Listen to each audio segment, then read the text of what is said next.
जर तुम्हालाही स्वतःची एक वेगळी ओळख निर्माण करायची असेल ना, तर कॉन्टेंट क्रिएशन तुमच्यासाठी एक सुंदर सुरुवात ठरू शकते.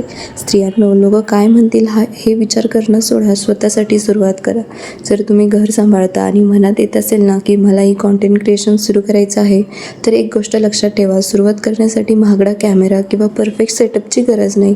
तुमचा मोबाईल घ्या आणि तुम्हाला जे आवडतं त्यापासून सुरुवात करा. जसं की कुकिंग आवडतं, रेसिपी बनवायला आवडतात, होम डेकोर आवडतं, रोज तुमचं आयुष्य दाखवायचं, मिनी ब्लॉग बनवायचा आणि सर्वात महत्त्वाचं, लोकं काय म्हणतील याचा विचार करून तुमची सुरुवात थांबवू नका. पहिला व्हिडिओ परफेक्ट नसेल, व्ह्यूज कमी येतील, पण तुम्ही सुरुवात केली हे सगळ्यात महत्त्वाचं आहे.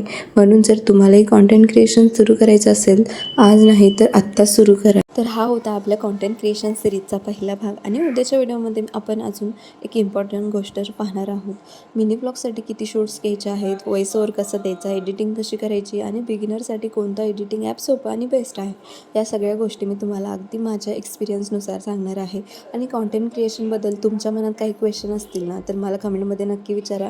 तुमचा एक प्रश्न, कदाचित अजून अनेक महिलांचा प्रश्न असेल, मी तुमच्या प्रश्नाची उत्तरं पुढच्या व्हिडिओमध्ये देणार आहे. म्हणून सिरीजचा पुढचा भाग मिस करू नका आणि भेटूया उद्याच्या व्हिडिओमध्ये.